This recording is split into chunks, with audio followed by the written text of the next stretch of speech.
大家好，这里是 TGX 空间。从今天开始呢，咱们呢又是开启了一个新系列，几乎补完系列。本期视频我打算采用边介绍边听音效的方式。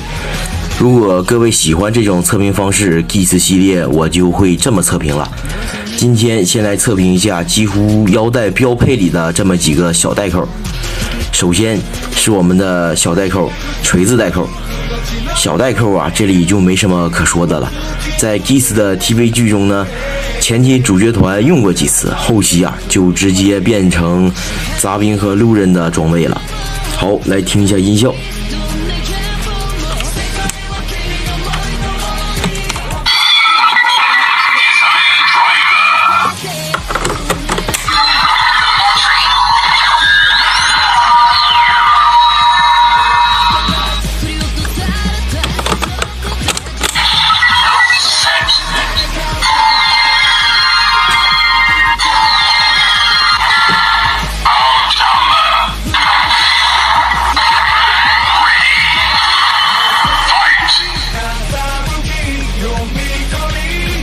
好，听一下必杀。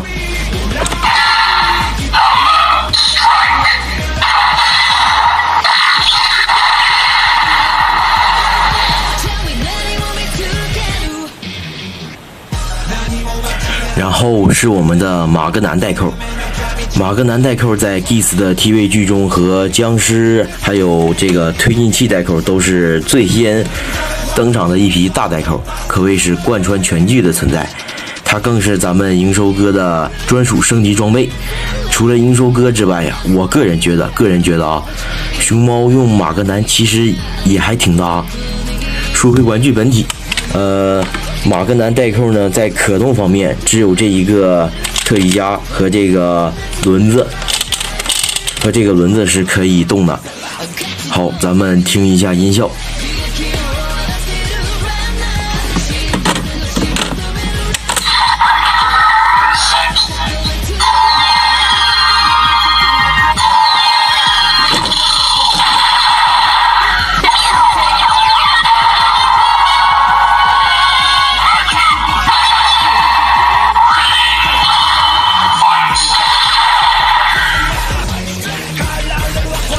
然后听一下必杀音效。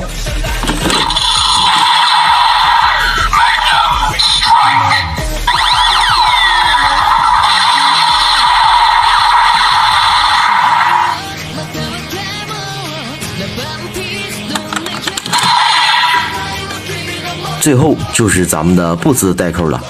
这个 Boost 呀，可就厉害了。在设定上呢，是 GEES TV 中的高级带扣，单独使用后，全身的属性都会增强，不像其他的大带扣只会单独增强上半身或下半身。Boost 的带扣这后来呀，也成为了各路榜一给自家莱达刷礼物的标配了。看回玩具本体，可动方面只有这一个握把和上面这两块有红色电镀涂装的是可以动的。好，听音效。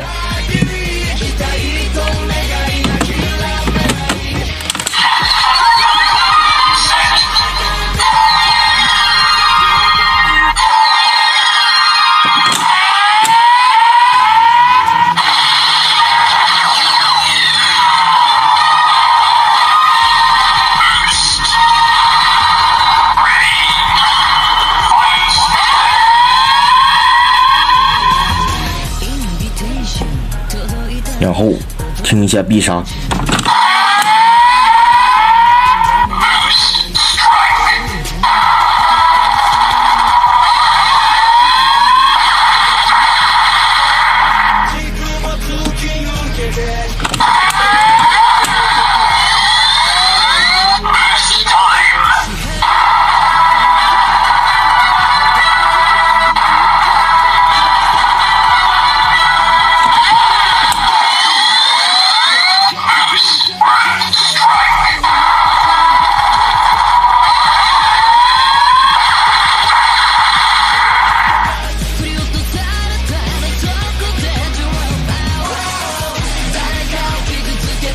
剧中我们的营收哥呀，也是凭借着一个小代扣和 Boost 的组合刷了第2级的 BOSS。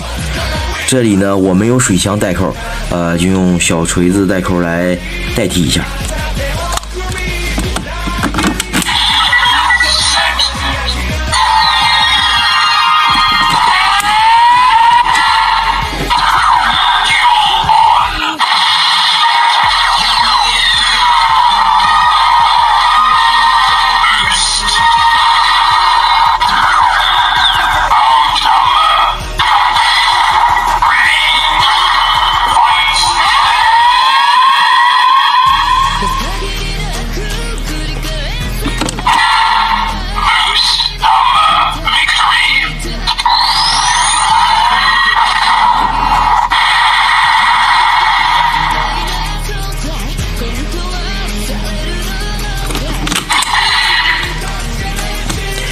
最后登场的呀，就是咱们本期的主角了，马推组合。这两个大代扣啊，也是咱们银手哥的基础形态，在 TV 剧中的表现就不用多说了。作为一个基础形态，我觉得战绩已经很不错了。好，听一下音效。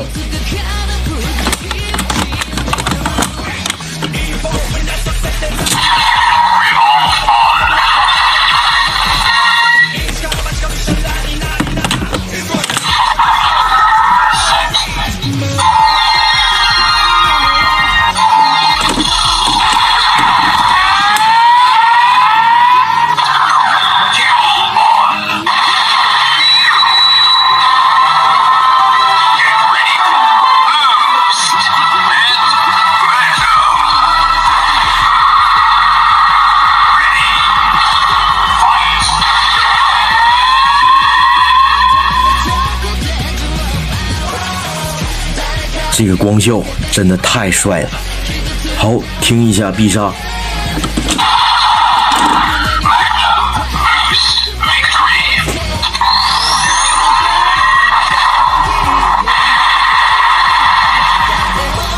然后再来听一下 Boost 这边的必杀。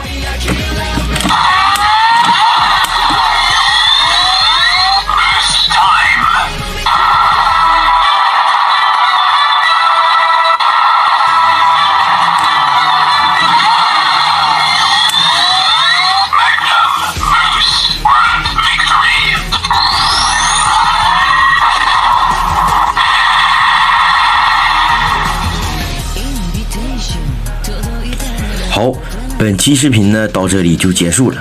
哦，对了，下期几乎的补完系列咱们该玩点什么呢？